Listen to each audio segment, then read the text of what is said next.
Allies are under fire, deadlines are ticking, and the rules of global trade are being rewritten by one man. This isn't just trade, it's a new kind of power play.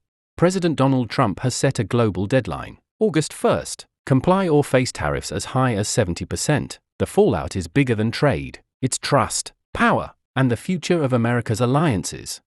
On August 1st, Trump's global tariff framework goes live with penalties of up to 70% for nations that don't strike a deal. But behind the chaos is a bigger story: how America's allies are recalibrating and how the global order may never be the same. Before we dive into this complex story, please take a moment to subscribe to our channel if you haven't already. Your support helps us continue bringing you in-depth analysis of the most important stories shaping our world today. In the sterile corridors of international diplomacy, where protocol reigns supreme and every word is carefully measured, Donald Trump has torn up the rulebook. Gone are the days of multilateral negotiations, institutional frameworks, and predictable trade policies. Instead, we have letters, personal letters, direct threats, and a message that's crystal clear: comply or pay the price. The first letter landed on Canadian Prime Minister Mark Carney's desk in early July. The second reached Japanese leadership shortly after. The third, and perhaps most telling, arrived in Brazil. Each letter carried the same implicit threat, the same personalized touch, the same ultimatum wrapped in diplomatic language. Whatever number you choose to raise them by will be added onto the 35%. Read one particularly stark passage. This wasn't the language of international commerce. This was the vocabulary of coercion, dressed up in presidential letterhead. Trump has systematically bypassed every institution that once governed global trade. The World Trade Organization sits sidelined. Multilateral frameworks gather dust. Instead, we have direct letters, social media announcements, and hard deadlines delivered with the subtlety of a sledgehammer. But it was the Brazil letter that revealed the true nature of this new trade paradigm. When Trump slammed Brazil with a 50% tariff explicitly tied to former President Bolsonaro's legal troubles, the mask came off entirely. This wasn't about trade imbalances or economic policy. This was about politics, punishment, and personal grievances projected onto the global stage. It's not diplomacy, it's deal-making at gunpoint. The message was unmistakable: tariffs are no longer economic tools, they're weapons, and Trump isn't afraid to use them. On July 10th, when Trump announced a crushing 35% tariff on Canadian imports, the world waited for retaliation. They waited for angry press conferences, for tit-for-tat measures, for the kind of diplomatic theater that usually follows such provocations. Instead, they got silence. Mark Carney, Canada's seasoned Prime Minister, chose a different path. No public tantrums, no Twitter wars, no dramatic denouncements from the steps of Parliament. Instead, he did something far more strategic: he played the long game. While Trump dominated headlines with his tariff threats, Carney was quietly rewriting Canada's economic future. Ottawa accelerated its pivot toward ASEAN markets, finalized a comprehensive defense pact with Japan, and expanded LNG exports to Asia. The message was subtle but unmistakable: Canada had options. At the Calgary Stampede, in perhaps his most public moment during the crisis, Carney delivered a line that would define Canada's entire approach: "We're not your opponent. We're your ally in a bigger fight." The contrast couldn't have been starker. While Trump played to the cameras, issuing threats and ultimatums with each passing day, Carney played to the clock. Every day of delay was another day for Canadian businesses to find new markets, for trade relationships to solidify elsewhere, for the world to see that Canada wouldn't be bullied into submission. Behind the scenes, Canadian diplomats were working overtime. Trade missions to Southeast Asia doubled. Investment agreements with Indo-Pacific nations accelerated. Energy partnerships with Japan and South Korea expanded. Canada wasn't just weathering the storm, it was building an arc. The strategy was brilliant in its simplicity. Trump had given Canada a deadline, but Carney had given Canada options. And in the high-stakes game of international trade, options are power. While Trump plays to the cameras, Carney plays to the clock. If Canada chose silence as its weapon, Japan chose strategic defiance. When Trump's 25% blanket tariff hit Japanese exports, Tokyo's response was swift, calculated, and devastating in its precision. Economic coercion has no place in the modern world. Came the official response from the Japanese Foreign Ministry. The words were diplomatic, but the message was clear: Japan would not be intimidated. But Japan's real response came not in words, but in action. Within days of Trump's tariff announcement, Tokyo launched what could only be described as a charm offensive across Southeast Asia. trade delegations fanned out across the region, investment promises multiplied, long-dormant partnerships were suddenly revitalized. The most symbolic moment came when Japan and Canada signed a comprehensive defense intelligence pact, a direct response to American unreliability. The subtext was impossible to miss: if America couldn't be trusted as a partner, perhaps it was time to find new ones. Japan's ASEAN strategy was masterful. Tokyo offered what America increasingly couldn't: predictability, reliability, and no-strings-attached trade relationships. While Trump's deals came with political conditions and personal demands, Japan's partnerships were refreshingly straightforward. The pivot wasn't limited to Asia. Japan accelerated its European partnerships, expanded its African investments, and strengthened its Middle Eastern energy relationships. The message was clear: Japan was diversifying away from American dependence. What made Japan's response so effective was its restraint. There were no dramatic gestures, no public humiliations, no attempts to match Trump's theatrics. Instead, Japan simply began building the post-American world order, one partnership at a time. The irony was palpable. Trump's tariffs, designed to bring allies to heel, were instead pushing them toward independence. Japan wasn't fighting back, it was moving on.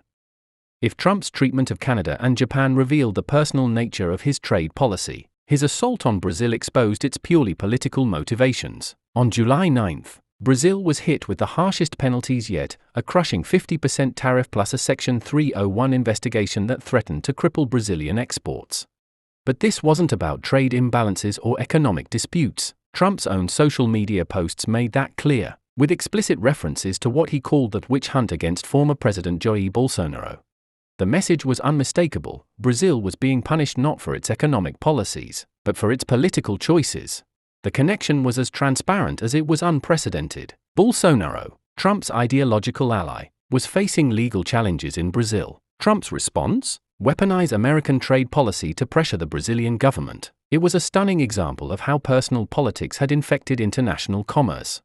The economic impact was immediate and severe. Brazilian agricultural exports, already struggling with global competition, faced an impossible burden. Manufacturing sectors dependent on American markets began layoffs. The currency weakened as investors fled uncertainty.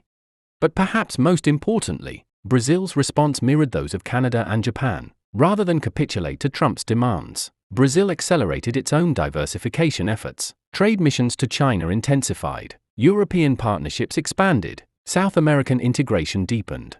The Brazil case sent shockwaves through the international community. If Trump was willing to weaponize trade policy over domestic legal matters in a foreign country, what boundaries existed? What ally was safe? The implications extended far beyond Brazil. International trade law, built on decades of careful negotiation and mutual respect, was being shredded in real time. The rules-based order that had governed global commerce since World War II was under assault from its primary architect. When tariffs become punishment, trade becomes warfare. As summer 2025 progressed, the world found itself living under an unprecedented ultimatum. August 1st wasn't just a date, it was a deadline. Countries across the globe faced a stark choice: negotiate fast or pay the price. The deadlines varied by country, but the message was universal. Canada had until July 21st. The European Union faced a July 31st cutoff. Over 20 countries found themselves on Trump's target list, particularly those showing signs of warming relations with China. The White House confirmed what many had suspected: this wasn't just about traditional trade disputes. Countries were being targeted for their geopolitical choices, their domestic policies, their leaders' personal relationships with Trump. The criteria for punishment seemed to shift daily.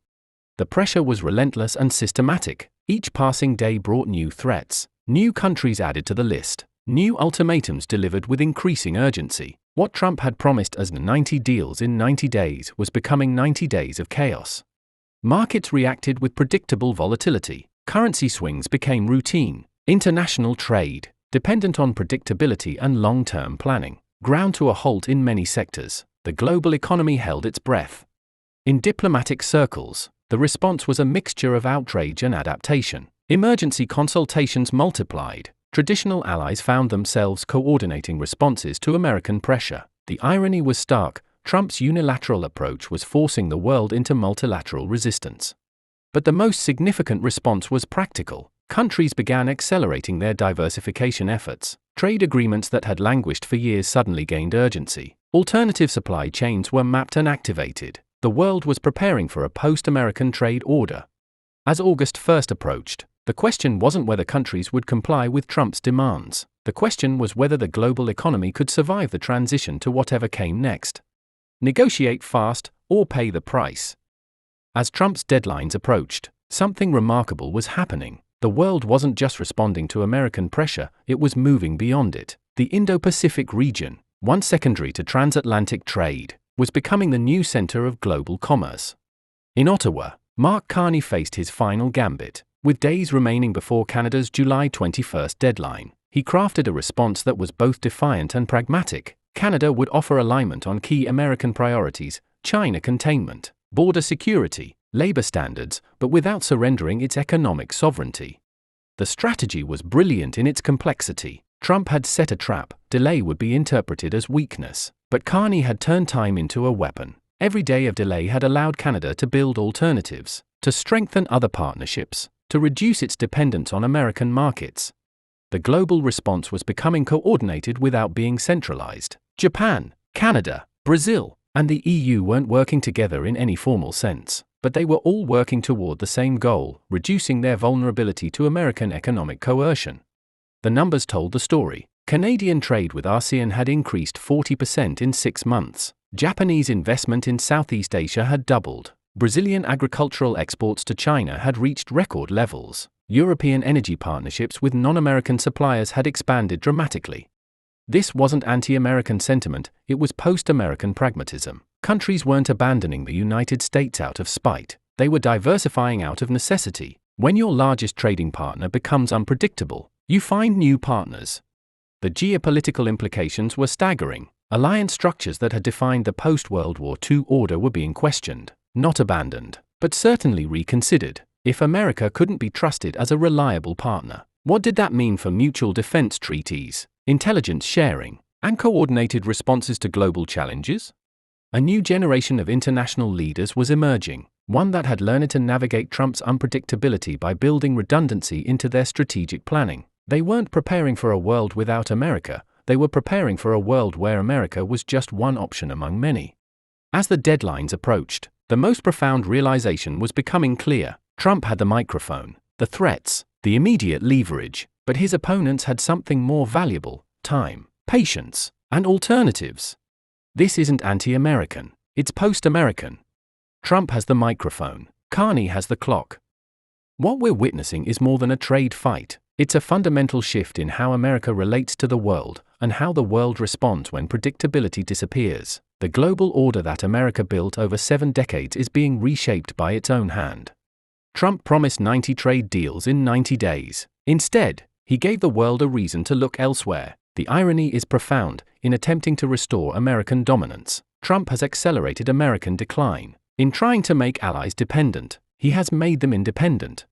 Canada and Japan aren't walking away from America, they're walking toward alternatives. Brazil isn't abandoning the Western Hemisphere, it's expanding beyond it. The European Union isn't rejecting transatlantic partnership, it's supplementing it with Indo-Pacific alternatives.